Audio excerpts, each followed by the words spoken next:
Welcome to the Bold Money Revolution podcast.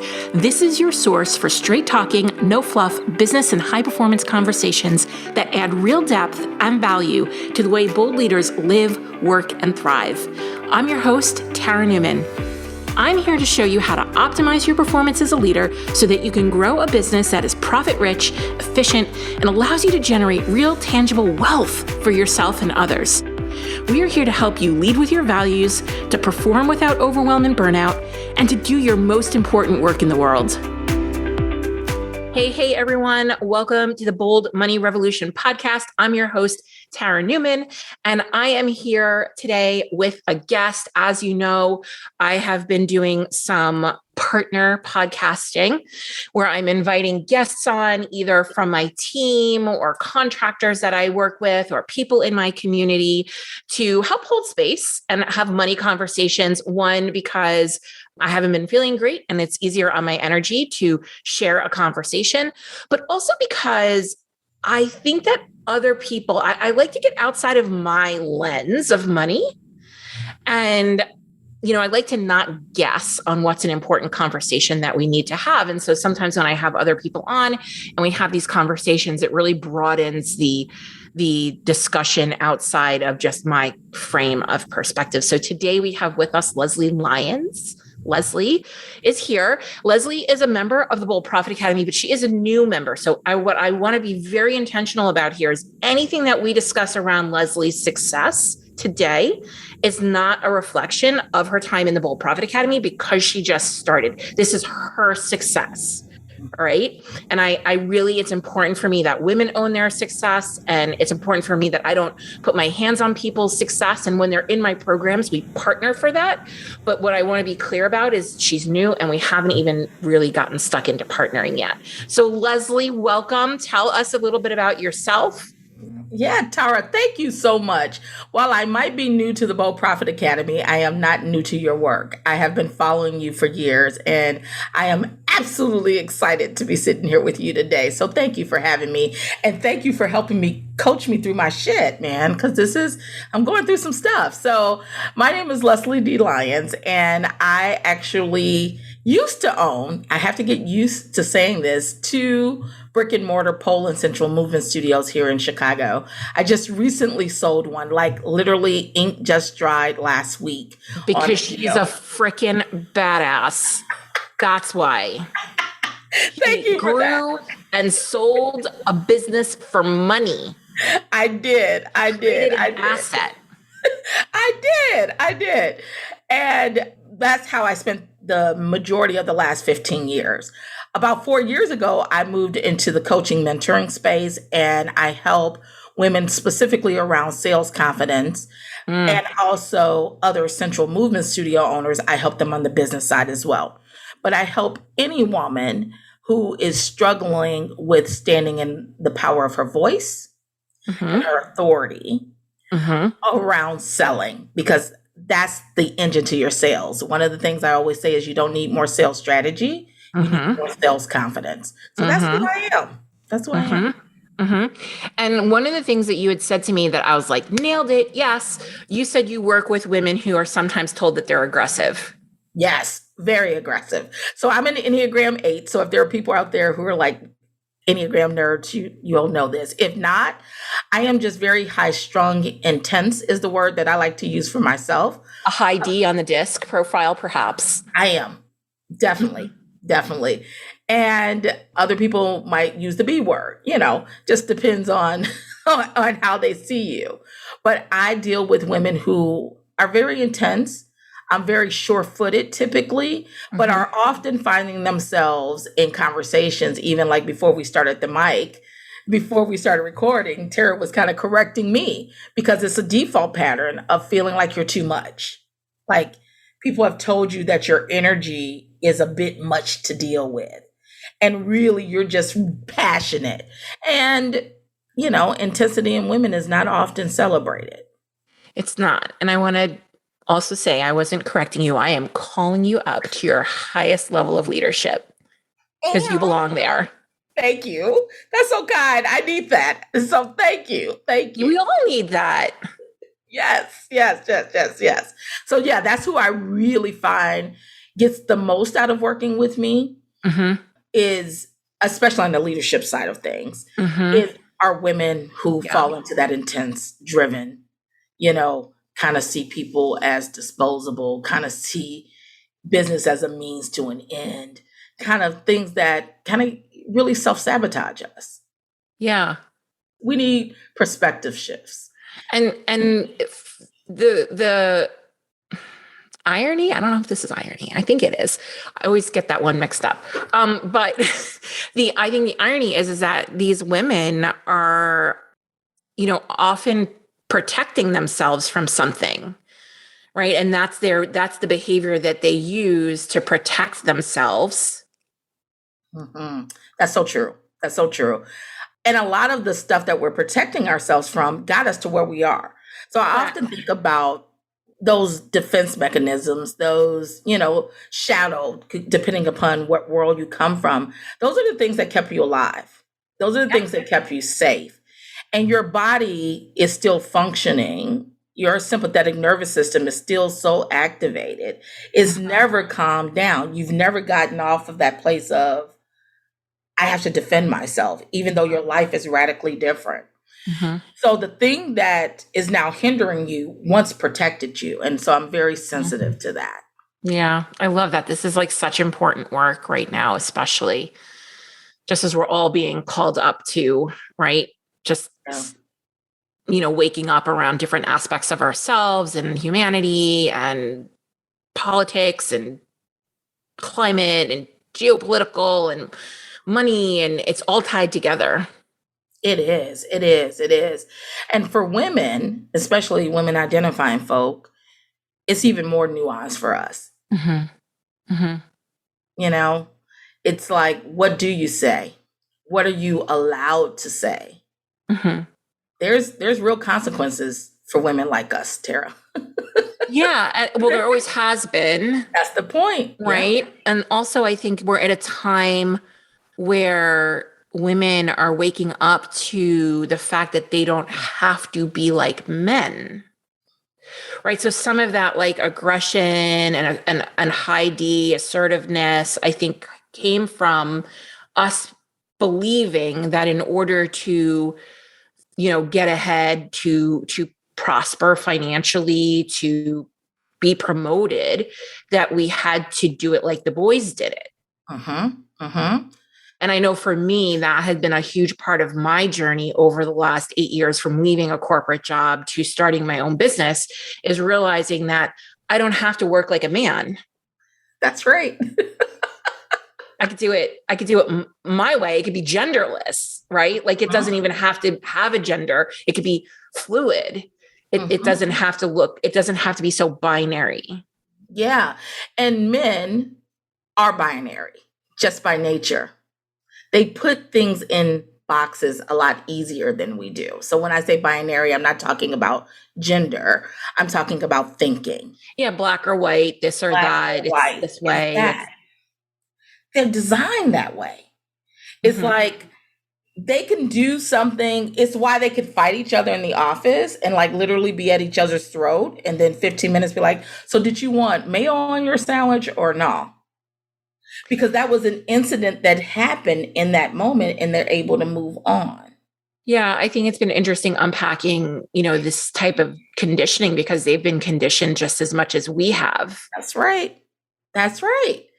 And so when a woman tries to play that game, it doesn't go over well because we're just not in neat little boxes. I don't believe any human is in neat little boxes, to be truthful, but I think there is conditioning, and I also think there is natural patterning for people to respond in certain ways. And in corporate environments, it's respected when men are able to be emotionless, right? Having emotions is seen as a liability, but men are some of the most emotional people you will ever meet in your life. I had this exact thing happen to me in corporate. I was working on a big project. It was my responsibility. I was implementing a new HR information system in HRIS. And there were a lot of stakeholders, on this project, and the software company was kind of like screwing us around, and I got irritated. And was it PeopleSoft? No. Okay. I had to really think about that, though.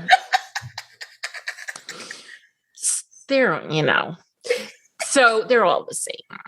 But so I was, and it was like I'm managing all this data transfer. I'm managing everybody's expectations. And now this company is not getting me. They're not delivering on what they said they were going to deliver on. And I sent a very direct email about this. And the director of IS, a man, came back and told me that I was being too emotional. Oh, wow. And I was like, really? Because you're a snowflake. Like, how do we not? But like, and I said to him, yes. I said, yes, I'm angry. Mm-hmm. And anger is an emotion. Yeah. Yeah. I'm pissed because we're getting screwed. Yep.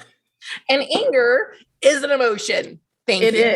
It is. And if I just wonder sometimes if that email would have come from a man, if it would have been met with that as a response. I worked in a very male-dominated, conservative environment. So 100%, that would have been, it was always this or them. And so because of that, right, it's kind of like the story that I tell about my kindergarten teacher who took me by my ear and walked me to the back of the line. It's the punishment for women who show any aggressiveness that's not useful. That's a whole conversation for another day, because there is a need. Corporations and patriarchal structures use angry women too. Mm-hmm. It pushes things forward. Especially in the Black community, it will push things forward. It will move things forward. They will use your anger. They will use your aggression. Mm-hmm. But it's for a time. And not compensate you for it. Oh God, hello. Right? Because now we're like we're getting into the good juices here where we can talk about, right, money. Yep. And gender and marginalized people. Mm-hmm. Right? And unpaid labor. Mm-hmm. And why there's such a lack of confidence around money is that this is knowledge that has been kept from us. Yeah. It's knowledge that's been weaponized. Mm. Right? And now everybody, women are like, well, why don't I must be doing something wrong. Somebody else has this information and it wasn't given to me. Mm. I don't know how to do these things. And I'm running a business. And now we've taken, not only have we taken a place that we haven't had access to, a place that it's been weaponized against us in a whole myriad of forms. And now we're just throwing shame and guilt on top of it. So true. Right. But it's not our fault. And I know that, you and I are going to have, you and I are going to have some money chat here, and you're going to ask me some questions, and you're asking very good questions. And what I really want women to take away before we even start this conversation is you're not doing anything wrong or bad or embarrassing or shameful with your money. We literally don't know what we don't know. Yeah, that's so true. Right. And it's come from the system, and there's trauma involved. Mm-hmm. And there's a gazillion and one intersections with money. And we now have the opportunity to change that. Amen. That's right? Like we're talking about it more. Podcasts like this, giving access to information, women like you who are courageous enough to come on here and ask some questions. Yep. Right? Like this is all in service. I have chills right now. I'm like I've got goosebumps, right? Oh. That we get to have these conversations now. And it's a challenge because now it's almost like we can no longer say it's because of this. Yeah. which is sometimes really hard and frustrating, because like sometimes there's learned helplessness. And sometimes that learned helplessness is really comfortable. Yeah, it is. Yeah, it is. Right. And we're like, oh shit, but like now we have choice and agency that we didn't have before. So now we have to do something about it, which feels hard and uncomfortable. And it's easy to go back and be like, oh, but like, I don't know. Yep. I don't have the information. I don't have access, right? Like, it's like this, it's a whole new dance now. Yep. And so when I think about money, and to transition into the questions that I have, one of the big things, and I've shared this story and I'll share it again, coming from poverty. So I came from a blue collar family. Mm-hmm. My mom was a stay-at-home mom. She was the mother of 6. I love to say she had one job when she was 16, and my dad got her fired from that, following her around the damn store while she was stocking, like wouldn't leave. And my dad always had 2, sometimes 3 jobs. Security worker, truck driver, just trying to make ends meet. I'm not college educated, neither of my parents. And so that was our background. There was never enough money with 6 kids. There was never enough money with being able to live an extraordinarily materialistic life, right? Mm-hmm. But we always had our needs met. But there were times where those needs were hot dogs and baked beans, Mm-hmm. It was just what it was. And so to fast forward to me getting my very first sales job. So I had worked in corporate HR for many moons. Mm-hmm. And I started as an HR assistant. I left as an HR generalist when I went into the recruiting side of things, which was my very first entree. And that's how you got into sales. That makes so much sense. That's a very common career track. Okay. Yes, I was recruited out. Yes. I was recruited out right at the Y2K, because there was such a need for COBOL programmers at that point, because everybody thought the world was going to end in the year 2000. Yep. So those programmers were in high demand, and they were looking for recruiters to go after these people. Okay. And so that's how I was exposed to recruiters, because we hired all of these recruiters to help us. Uh-huh. Well, the way I was recruited out, though, was, I'll say the name, Robert Half International. They're one of the largest staffing companies in the world. They were starting a new division because, as you know, as an HR professional, recruiters hate HR people. We are seen as the gatekeepers to the money. Like, they feel like there's typically not a real respect or partnership there. And I didn't know that. I was a kid. I was in my 20s. I didn't know that there was this rift. But anywho, long story short, they were starting a division where they wanted to hire permanent temps. So not like consultants, but like consultants. So Robert Half wanted to have permanent employees that they would send out on jobs. So they weren't always looking for temps to fill jobs. These people would be employed by Robert Half. So my background was particularly attractive as an HR recruiter and employee relations and all the things for this new division. So and it's a whole nother story, but they typed to me because Robert Half had a typing system. And so they were looking for somebody who came from a background where they didn't have a lot of money, where they would be extremely money motivated. Like, they literally profiled me. Mm-hmm. And so now this would be like illegal, and people don't talk about these things, but this was very common back then. I worked in HR in the days, I worked for a bank, I won't say the name, but I worked for a very large bank. And I worked in the era where the fax machines would come over and it would say white male when we were looking for executives. Yes. You and I are of an age yes, where we remember things like being able to smoke in the office, like rampant and raging sexual harassment. Yep. Really inappropriate things being done, said in the office place. Yes. So long story short, when I went into that recruiting space, I made $100,000 the first year that I was there because of the commission structure, the potential, being poor, and not everybody's poor experiences monolith. But for me, it was like, oh my God, this is more money than I've ever seen in my life. And it's endless. There's no cap. So if I literally could work till midnight, and I would. So I made $100K. And when I left there, I was almost at $200,000 when I left that company 3 years later.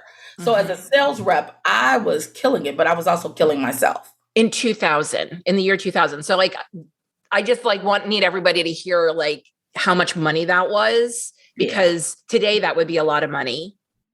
And so, 20 years ago, that was like a shit ton. A shit ton of money for a Black girl with no education, just a whole lot of moxie, right? Like, it was a lot, but I didn't know what to do with it. And I had no one in my circle to advise me about the money. And so at one point I was living like Diddy and Jay-Z. I was like, making it rain over every materialistic thing that I ever could want, because there was nobody telling me, hey, you should save some of this.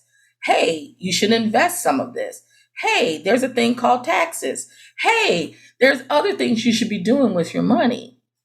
And so all of those bad habits that I picked up and never had anybody to really correct for me had me with terrible credit and overextended, that led to me filing bankruptcy in my 20s. And so, long story short, that was kind of my background with money. Just like money was always something that didn't stick around.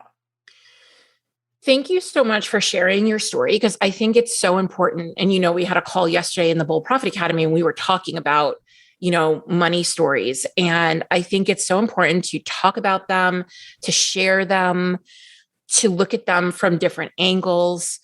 I want to acknowledge like how predatory that was, right? To be typed like that. But I also want everybody to know this is still happening. So if anybody's watched Lula Rich, the documentary for LuLaRoe, very similar. Oh yeah. Very similar, stereotyped, but also then they encouraged them to buy the luxury items. They encouraged them to retire their husband. They encouraged them to spend all the money so that they are continually dependent upon LuLaRoe for income, because it can't stop. Like they've created habits and spending environments that if they stop, they're in a lot of trouble. And there's even some of that in the online spaces, especially as we talk to women who, we wonder why, women are just so preyed upon in that in the internet marketing space, because especially if you're a woman business owner, because you're the larger population. More women are entering small business ownership than men, and marginalized women are entering small business ownership at a greater pace than white women, like non-marginalized women, right? And so you have to really understand that you are a marketer's boon. If they can type you and understand you and know how to pull those specific emotional strings and triggers in a way that is, seedy and icky, and then they can keep you in that ascension model, continually buying from them, because they're continuing. Then what they do is they create a tremendous amount of overwhelm and confusion. So then you still need them then to buy the next thing, right? And this is even like this is an economic fallacy that, people think economics is dollars and facts and figures and formulas and graphs, but it's actually human behavior.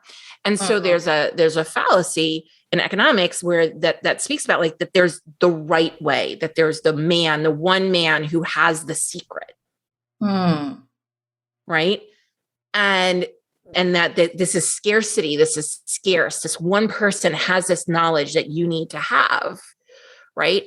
And yes. And like, and there's no one person. That's right. There's no secret. However, marginalized groups have not had access to. Right. So we believe there's a secret. there are things we don't know. So it gets very conflated and convoluted, and in my opinion, dangerous. It is dangerous. So, that's why it's so important that we're here, we're having this conversation. We share our money stories. We talk about these things. We affirm each other, right? We build each other up. We show each other how we each have unique value to add in a place, right? That we pay each other for that value. That's right. That we don't continue to perpetuate this unpaid labor among women. Yeah. And marginalized communities in any way, shape, or form, that we look at where we feel entitled to somebody's energy, thinking, teaching, and again, this is also being perpetrated in the online space where it's like content for free for days, right? And you never have to pay anybody for all the things. And so it's super tricky. It makes me really concerned and alarmed. And so that's why I just like to sometimes shed light on it. Yeah. So thank you. Let's dig into some of your questions that you have. Yeah. So this is a great segue when you said the secret. Mm-hmm. So for me, and one of the things that I do feel like is a secret is tax strategies. Oh, that's a secret for everybody. Okay. Obviously not, because there's some folks who didn't figure this shit out, and it's just not me. I'm like, so that's one of the things that I definitely wanted to talk about, because I do believe it is one of the things that keeps women, but small business owners and micro business owners in general, at a disadvantage, is this exorbitant tax liability that we have on money that we make. And then you hear something, and so this is where you'll be way more educated and helpful in this regard. I'm just like snippets on this, but you'll hear about a Jeff Bezos or a Trump or somebody who paid zero in taxes. And you're like, first of all, is it true? But then second of all, if it is true, I need those types of tax shelters. I need those types of tax breaks. Great. So let me tell you, yes, that's true. And why? Okay. Help me, please. Because so again, first of all, I'm not an accountant. I want to go on record and say I am not an accountant. I like to be very honest about what my knowledge is and my limitations are. And so I don't know, and obviously I'm not their accountant, so I don't know why they might be paying zero. Something tells me they are paying taxes. It's not adding up to what their net worth is, because you're not taxed you're taxed on earned income. Mm-hmm. Which is, by the way, why having a small business is actually really good, because you are taxed differently than the folks who are working in a corporate setting where they are being taxed fully on their earned income. Mm-hmm. And when you are a small business owner, you do have advantages and opportunities to use to mitigate some of your tax liability, strategies that you can mitigate your tax liability. People like Elon and Jeff, there's a loophole, or intentional, whatever, in our taxes where you're not taxed on earned income. So if they're making money through their investments, they're not taxed on it. So like when it says Elon's worth like $270 billion. He doesn't have $270 billion in cash. Right. It's not sitting in a bank account. It's not liquid. Yeah. Right? It's in his equity and his stocks and things like that. And so there are better tax opportunities when you're investing your money and you're earning money through taxes and dividends and not through your earned income. And I think one of the biggest problems, and you're going to hear me talk about this more, is that small business owners are hyper focused on earned income. Yes. Earning their money, working hard for their money. Yes. Right. And if we kind of zoomed out when we look at our business plan and consider what other revenue streams we can start to build as a byproduct of owning a business, to over time take the burden off of us having to earn that income and turn it into income that generates cash passively, We're not going to pay as much taxes, but we're also not going to have to work as hard. And so when people start to talk about business models and revenue streams, and they're like, okay, in the online space, right? They're like, you're going to have your revenue streams. You're going to do one-on-one, and you're going to do group, and you're going to do an info product. No, I don't want anybody thinking like that. I want you thinking, where is the most money that I can make for the least amount of effort? I want it to be efficient because businesses require efficiency. So the most efficient way, if you are an expert, is actually to go and have a premium level service that you sell to a moderate volume of people. Mm-hmm. That is the most profitable business model. And then you're going to apply profit first and manage your cash really well. And you're going to use the cash that you generate from that to go invest into other revenue streams like stocks and equities, like real estate, Mm-hmm.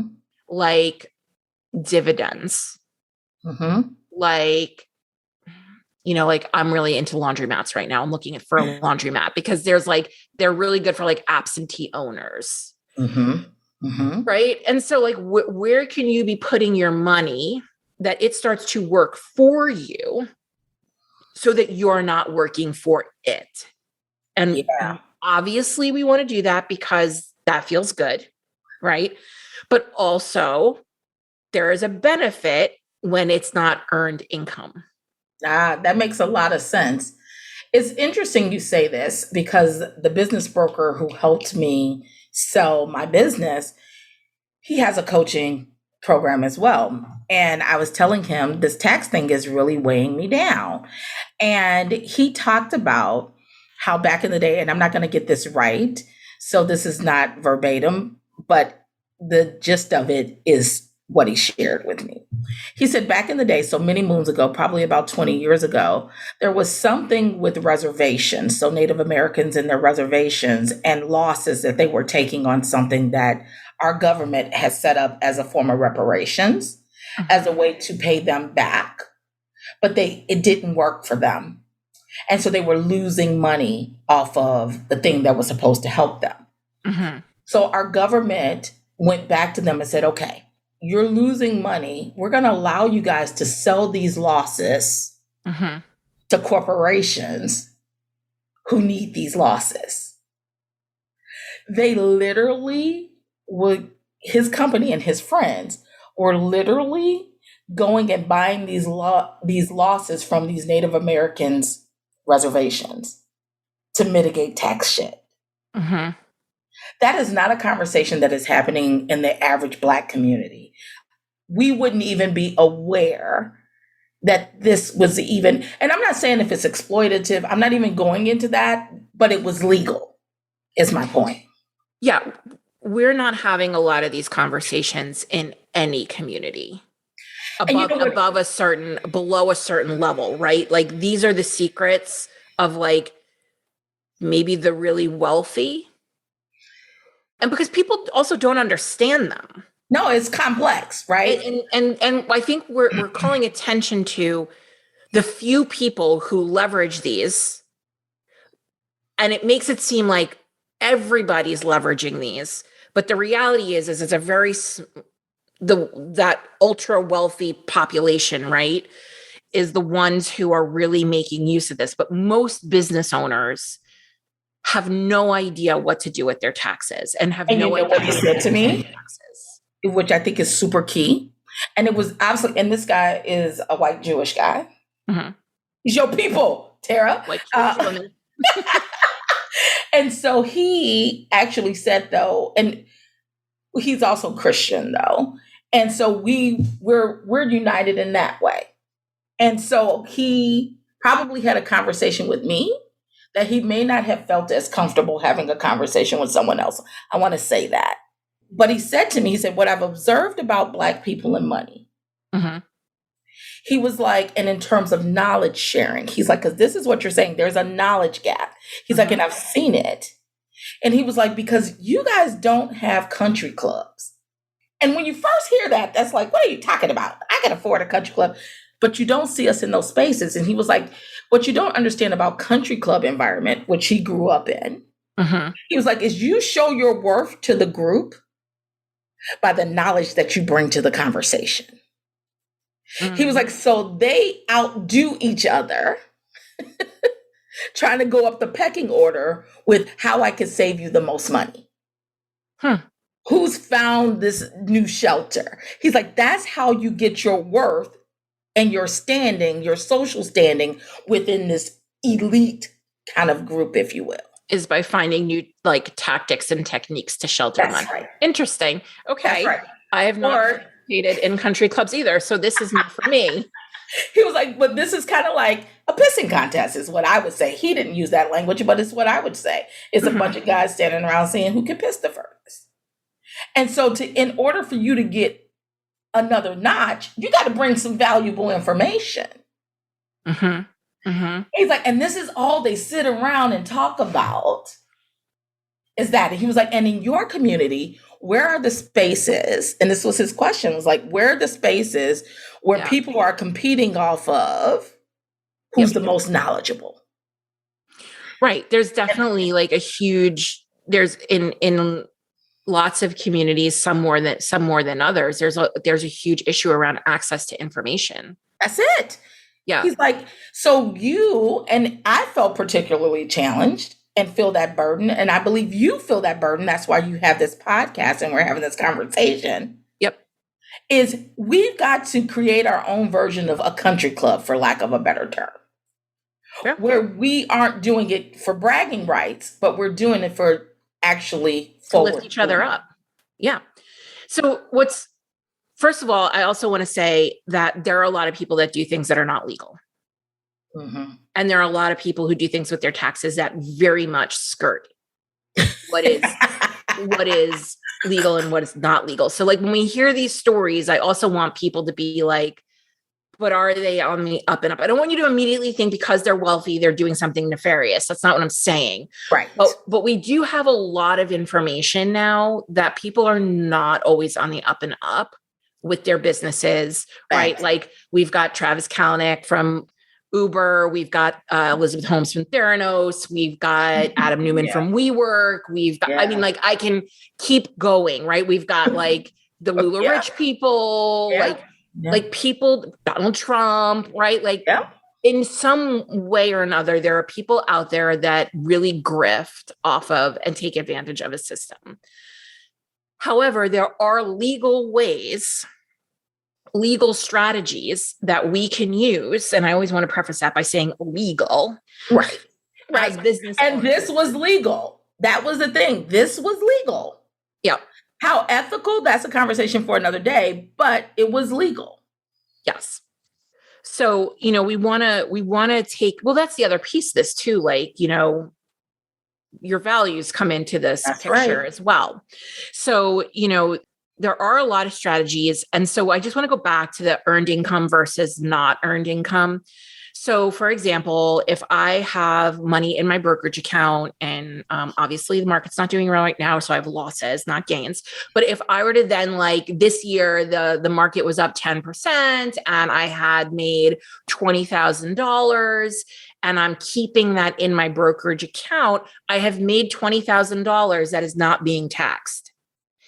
If I make that $20,000 in my brokerage account and then decide I'm going to take it out, now I'm paying capital gains. Yeah.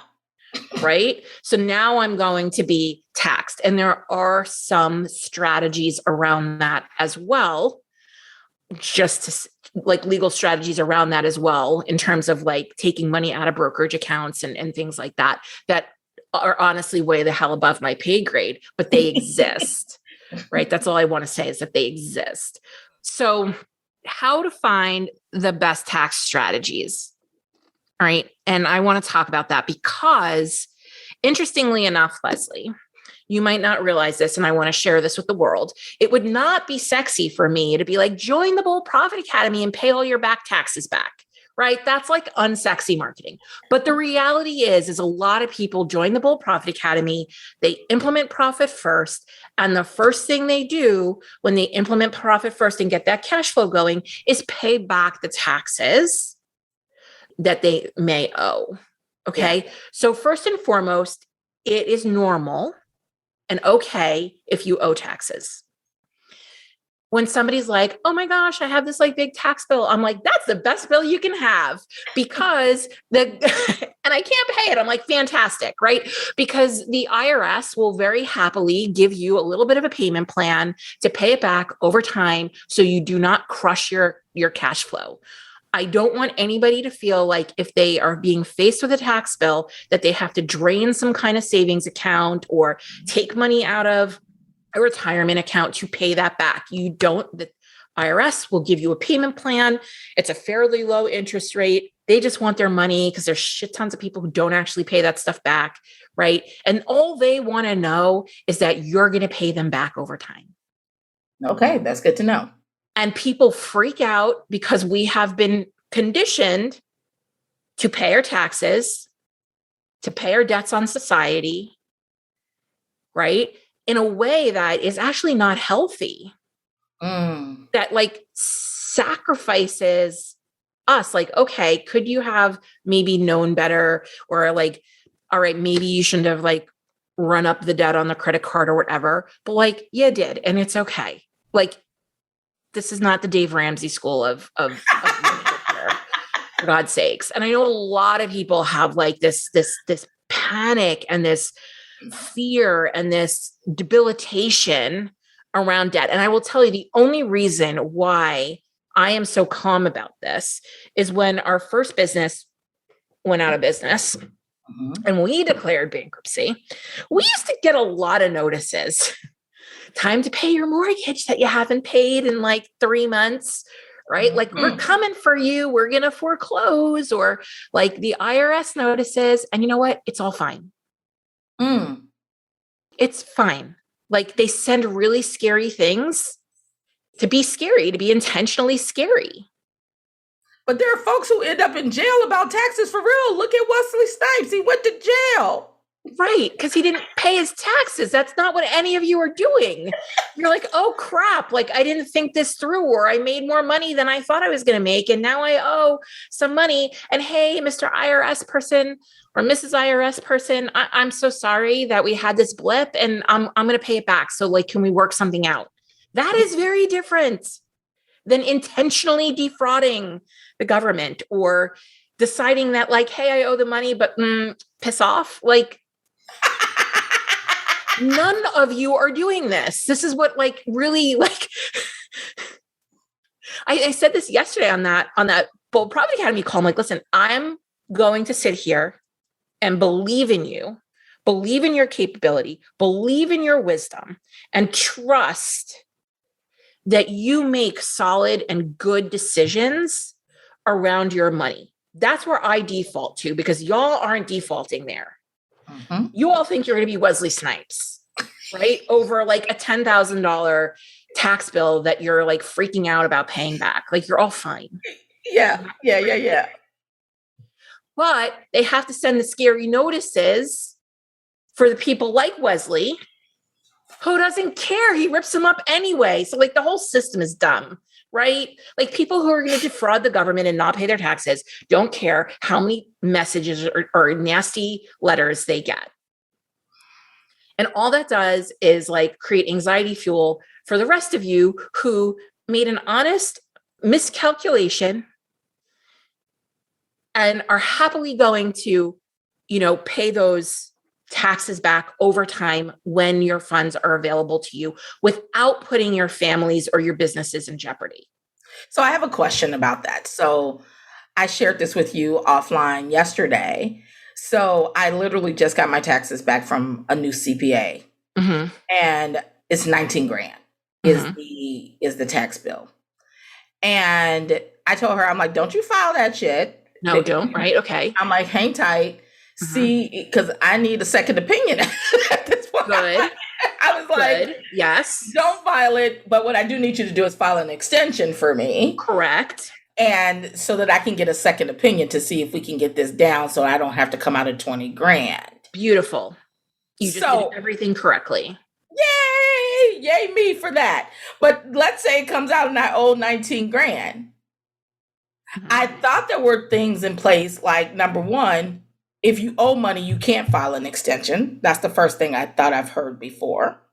But the second thing is, do I just file it and wait for them to send me a bill and then call them and be like, hey, I ain't got it. Can I do a payment plan? Like, what do I do? So, okay, again, I'm not an accountant, right? But I did happen to ask my CFO. Whoop, whoop. And he did say, tell her not to file that and to get a second opinion. So if you can do that, I would do it. And I don't know if they'll give you an extension if you owe money. Check on that. Yeah, I asked the CPA. I asked her if she could file an extension for me, and she said she could. Great. And so, but I had a CPA before who didn't file my shit on time, Tara. Yeah, I know. And I got a $20,000 bill. Right. So not all CPAs are created the same. Yeah. But also, in defense of CPAs, we don't always know what to ask. Right? So it's very likely that there's a breakdown in communication between a business owner and a CPA. First things first, if you're using a CPA who is like, I file personal taxes, that's not who you want. You want a CPA that specializes in small business tax strategy. And so, if you're using, and I'm sure a lot of women they're using like a family member or the person who they were using when they were working a 9-to-5 job, or, their husband's handling it or something like that, but their husband works in 9-to-5, right? You really need to find somebody. It is worth whatever time. It's going to cost you a bit of money, but they're also going to save you money, right? How do we find these people, though? Because that's what I thought I had found in this person. And I swear to you that I could have went to H&R Block. That's how I felt, because there wasn't any questions that were asked. There wasn't any, you know what I mean? The only thing she asked me was, at the time of filing taxes, is, do you have any investment income? So so there's a couple of things that I would do. One, I would say, do you work with small business owners specifically? What size business owners? What size revenue business do you work with? What types? Do you work with service-based? Do you work with product? Do you work with manufacturing? Like, get some understanding on who their client base is. And then I would ask them, what's your process for creating a tax strategy? Not filing my taxes. That's muggle shit. We're not muggles, right? Like, we need the special stuff. We need the magic, right? So, like, what's your process for creating, a tax strategy? Because they should be sitting down with you and saying, okay, this is how much you made last year. Let's estimate a little bit of growth for what you would be making this year. And here's how we can mitigate and use all the things that are to your advantage. We're going to open you up a SEP or a 401k. You're going to put money in a Roth IRA. You're going to and this is how much is going to go. Because sometimes, here's the rub. This used to really tick me off. When my CFO would be like, okay, we're going to save $20,000, but I need $10,000 now. Oh, okay. Right? Like, because you have to put the money into the tax deferred account to start it up, to get the savings. So sometimes business owners don't like that. And they're like, well, I don't want to have to pay $10,000 in cash to save $20,000. And it's like, we can get penny wise and pound foolish, right? So we do have to realize that sometimes we need to do things like that. And you're going to say, well, what else can I do? What else can I do legally? right? I always say legally, what else can I do? Like that would be to my, advantage, right? And then you have profit first. Mm-hmm. There are no surprises when you implement profit first. Because when you implement profit first, if you're in the States, it's going to be 15% of gross revenue, of all the revenue you make, goes into the profit account. It's not too different for Europe if you're listening to this and you're in Europe, because you're going, or Canada, because you back out your GST and your CST. You back that out. It's like a pass through. So it doesn't count towards, like, of course, like Leslie, you're an American, so you wouldn't, but my Europeans are listening to this, right? So you're going to back that out of like gross revenue, and then it's 15%. So it does work out to be similar-ish, but you're going to want to put aside 15%. And depending on your tax planning, you might need less. And your number over time, you might realize, is 12%. Or 13%. And then you get to take those little percentage points and put that towards something else. But if you're implementing profit first and you're taking 15% of gross revenue and putting it into an account somewhere, and you get a tax bill, you have the money sitting there. And to me, that's one of the biggest benefits of profit first, if you utilize it to its fullest potential, because then you're not worried. Right. And when you're not worried, you feel good. And when you feel good, you feel confident. And when you feel confident, you can make more money. And like all those things like really add up. So profit first is definitely a part of that tax strategy. The other thing is you're going to want to ask your tax accountants, like, will you help me pay my taxes quarterly? So then you're paying them through the year, and it's not adding up to the end of the year. So how can you help me set up where I pay these quarterly? And you don't have to pay them quarterly. You pay a little bit of a fee, a fine, if you don't pay them quarterly, but you can. Also, having an accountant look at, is your business structure correct? Can you advise me on my business structure? Right? So I'm an S Corp. Mm-hmm. My accountant set that up. Yeah. And see, even going from becoming an S Corp, like I had to fill out that paperwork and all of those sorts of things. And I'm like, what the hell do I have an accountant for if I'm doing all of these forms and stuff that I really don't understand? And the IRS is very particular about things. So if a form isn't correctly filled out, like right now, I don't know if I'm actually an S Corp. I don't know, because it also happened during a global panorama, as this one comedian says, during a global pandemic, they're so backed up. I don't even know if I'm actually an S Corp at this point. So that's the other thing you would want to do as a tax strategy. And again, check with an accountant. Yes. And if you're in the Bold Profit Academy and you have these questions, we do have my CFO, who's also a profit first accountant under my firm, come in sometimes on a monthly basis and answer these questions. So, we could be collecting these questions for him, and he can come in and he can answer some of these. But, as an S Corp, you're taxed on, again, your paycheck, your earned income, but not your distributions.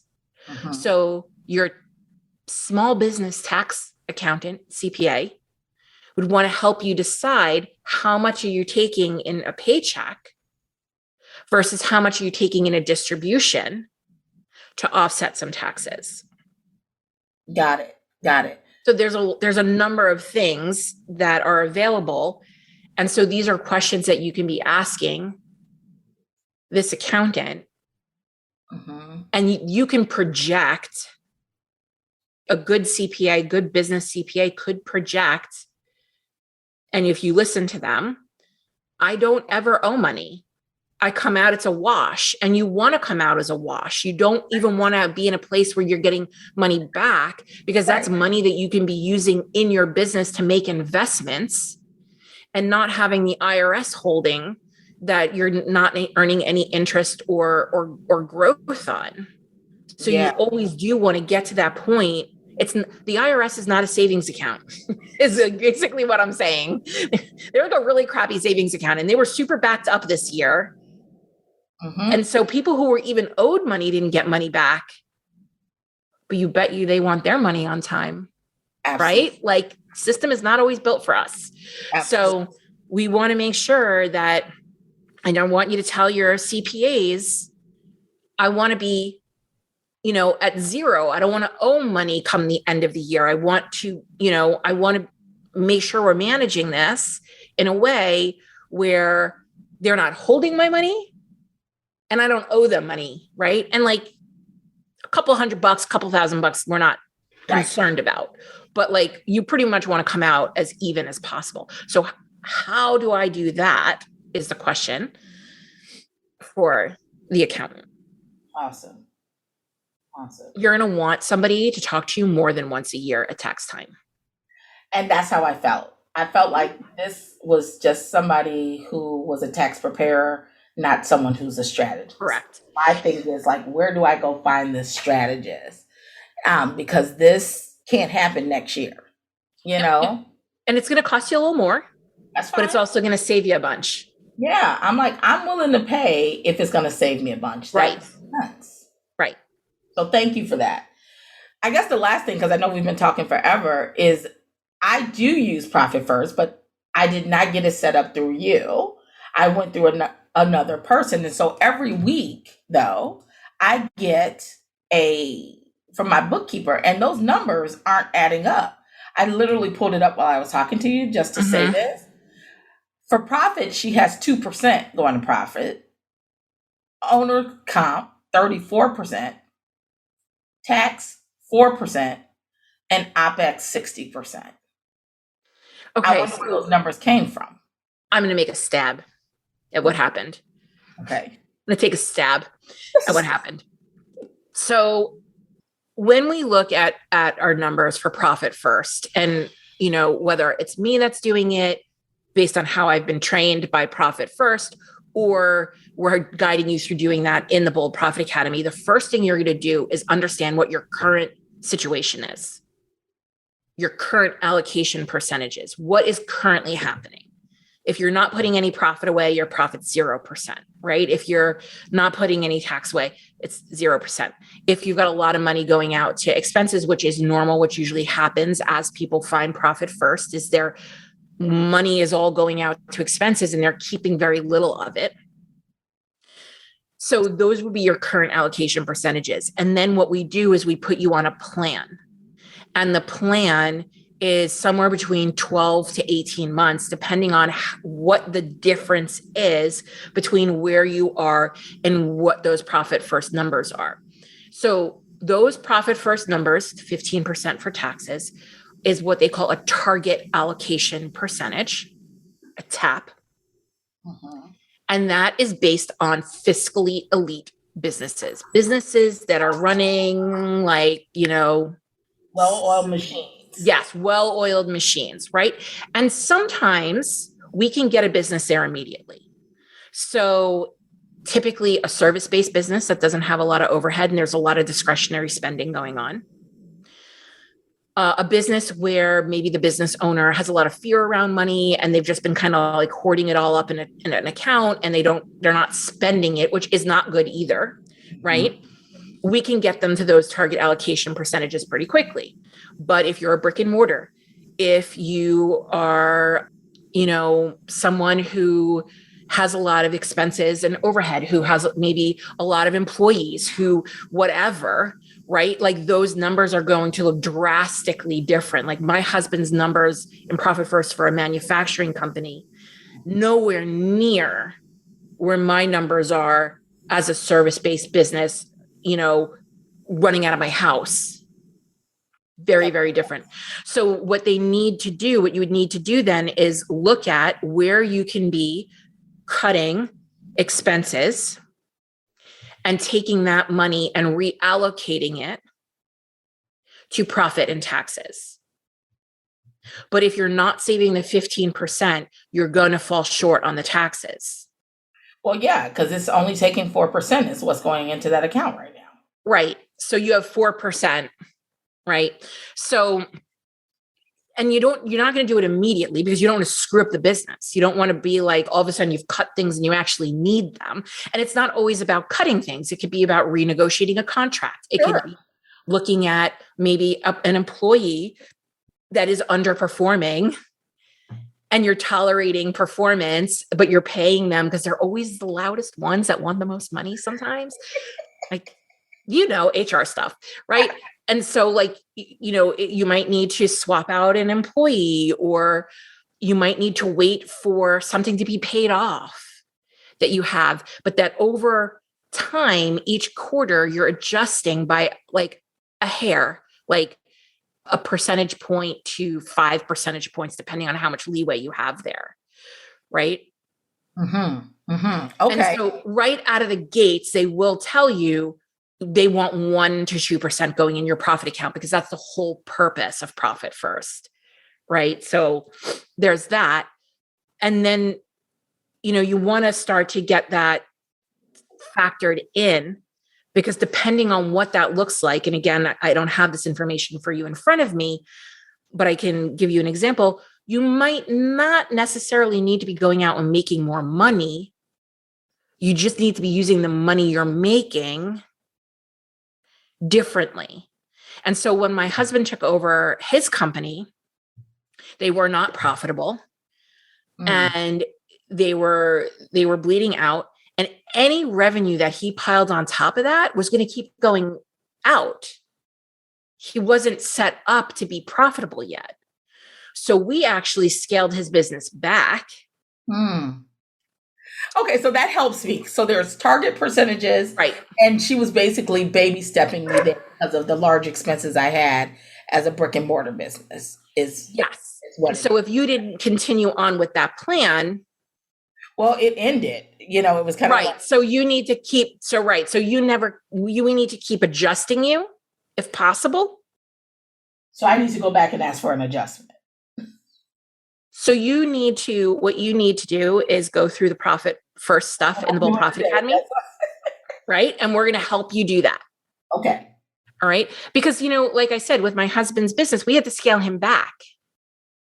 Things like he didn't replace a position when somebody left, and he did it a while for himself and then realized how he could streamline the position, automate it, use systems instead of having a full-time person. And then it became a part-time position, or, just things like that now flash forward, he's way more profitable. He's consistently profitable. And now he's adding revenue, which is profitable revenue. Because that's why we want to be looking at it from both perspectives. Is it a revenue issue or is it a profitability issue? Because we don't want you running out and like overworking to just have money flying out the door. That doesn't work, right? We want to make this as easy on you as possible. So we want to make sure that the strategies you're using are the most profitable ones. We want to make sure that you know your numbers and you're working on them, and then like really start filtering in the revenue. Okay. Well, we went through that yesterday, so that is on my schedule today and over the weekend to go through that module, because obviously, but when you said the numbers again today, I'm like, that's not my numbers. I got the report right in front of me. That's not why I'm doing it. Maybe that's why I got a $19,000 tax bill. Because I'm only giving 4%. I'm not giving 15%. Yeah. So I think it's probably both. So I think you could be using tax advantage strategies, right? Like I think you can have a couple of strategies that are working for you, being clear about whether or not, so we'll recap here, right? Be clear on whether or not you're an S Corp and how that might be able to positively impact your tax burden. You can ask or find an accountant who will put together a tax strategy for you where, it's clear, like, okay, if I open a SEP, or if I have a SEP and I put $7,000 away in a SEP, that's going to reduce my tax burden by $4,000. Right. But at least then you might have to pay $7,000 to save $4,000, but that's all your money now. Right. So that's like, there might be other opportunities for you to take advantage of. I don't know if there's any kind of like even grants or tax credits or anything like that, especially since you are, a Black woman running a business that we can certainly look at. Let's see. And we want to the desired outcome is to get to the end of the year. Zero. As close to zero as possible. So I think with you having that frame and just simply saying, how do I get to the end of the year with zero, sets you up for a better conversation. Yes, thank you. And I wrote down the questions because I feel like now that we're at the end of tax season, this would be a great time to start interviewing CPAs for next year. Correct. Because they're not just overloaded with trying to get everybody's taxes in on time. Because like I said, so the questions about, do you specialize in small business? What type of small businesses do you work with? How can I come out even? How can I get to zero? Mm-hmm. And what's your process? I think that's the biggest takeaway today. What's your process in helping me develop a tax strategy? Yeah. Golden. So is there one particular insight or something that you want to leave the audience with as we roll out of here? So I think the big takeaway is I think that we need to come up with our own country clubs. Yeah. We get in our spaces, and I believe the Bold Profit Academy is one of those spaces where we can have honest conversations about the things that we don't, because we don't know what we don't know. Yep. And we need to advocate for ourselves. We can't be the damsel in distress anymore. That no longer works. Right. Blaming the patriarchy no longer works. Correct. There's access. Yes. And we need to go look for those things. And we also need to be transparent. Mm-hmm. We also need to be courageous to really share our shit. So, I think I obviously co-sign everything you just said, right? And I'm really happy that you see that the Bold Profit Academy is that kind of a place. One of the biggest things that people come to me around, one, they feel a lot of pressure running a business, right? So we always think about like, how can we be reducing pressure that women business owners feel? They feel like there's a steep learning curve. As this whole conversation, right? Like this is a steep learning curve. These are things that you haven't had to think about before. And we try and reduce that learning curve. Women come to me and they're like, I have blind spots. There are things that I just don't know, but I don't even know what I don't know. Don't know. That's right. But it takes a lot of courage, especially as a woman who might be identifying as a high achiever, who might have a tremendous amount of experience and expertise under their belt, who are really good at doing what they do, say, there are things that I don't know. That's right. And then obviously the whole money piece, right? And so that people really want to avoid or not have that conversation, or it feels hard or icky or whatever. And I really just want to continue to encourage women to put themselves in rooms where this is happening. And you said something so profound to me when you joined. Oh. Why did you join the Bold Profit Academy? Well, for me, you were speaking my language, and I just knew that I didn't know what I didn't know. And I'm like, and I felt safe. So I don't even know what I said to you, but I know I felt safe. You said you needed a different perspective. Oh yeah. I was going to say, I need to change my thinking about what it is that I'm doing. I need a new perspective for sure. Right. And so what I think is so profound about that is that you see the ROI in gaining access to information, in learning more, in having your perspective shifted versus joining a program. And I'm not meaning to crap on anybody, but there's like a difference in thinking here that I want to point out, that why Leslie is like the top 1%, right? And it's that the way she thinks, and it wasn't, well, how is this going to get me clients now? How do I know this is going to work? How much time is this going to take me? Yeah, I didn't ask any of those questions. No, you weren't even like, how long is it going to take me? to get a result? How long is it going to take me to pay back this program? Right. And I understand when people ask these questions, I get it, right? Like people have been screwed, they've been burned, women at times like really do need that next client. They really do need that money coming in the door. And I don't want to diminish that. That's right. But focusing on those things, focusing on what you've always focused on is not going to get you a different result. I pay now at this stage, and I don't know if it's just wisdom in old age. I don't know. But I pay for people to ask me different questions. I'm really obsessed in this season of my life with I don't know what I don't know. And if I don't even know the question to ask, so it's not even a lot of times, I think as women, sometimes we're like, oh, people, the patriarchy, they're keeping this from us. Or the salesperson who's shady.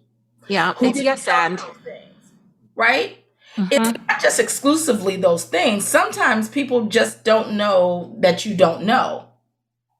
They assume, and if you don't ask the question, they're not volunteering answers because that may not be their goal to educate you. Their goal may be to just sell you what it is you say you want. I love to use this example to close out. Back in the pandemic days when we were shut down, our studios were closed, right? I decided it'd be a great time to go ahead and get some projects done that we couldn't shut the business down to do. Right. One of them was to get a new stereo system. Girlfriend loves music and I like it loud. Okay. And I was like, I'm going to use this time to get a new system. Well, I called up an audio place, and I told them I specifically wanted this type of sound. But then he asked me what my budget was. So I gave him my budget. Well, long story short, he took my budget, he put in the system, it didn't give me the sound I wanted. When I complained and said that this is not the sound I wanted, the salesperson then said, but this is what your budget could get you. And what I said to him, I said, you need sales training, brother. I said, because what you should have done is take what I wanted and then quoted me the price for it. And educate you on what something like that costs. Yes. I knew you were going to say this because you're such a good salesperson. I'm like, this is a sales issue. It is. And I was just like, but his point was, I didn't know the question because I don't know the difference between this type of a subwoofer and the megahertz that it needs to be to get that type of bass and da-da-da. I don't know that question to ask. He should have asked better questions that would have led to a higher sale. As opposed to giving me what he thought I could afford and me being dissatisfied. Because as a salesperson, you should ask me the questions I'm not thinking to ask.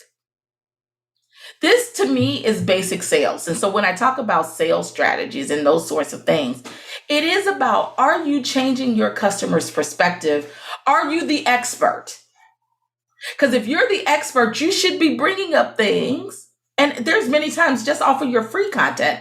I do remember saying that. You're like, if you need to hop on a call, I'm like, Tara, I have watched you for years. There's no reason for me to hop on a call with you. Yep. To have this conversation.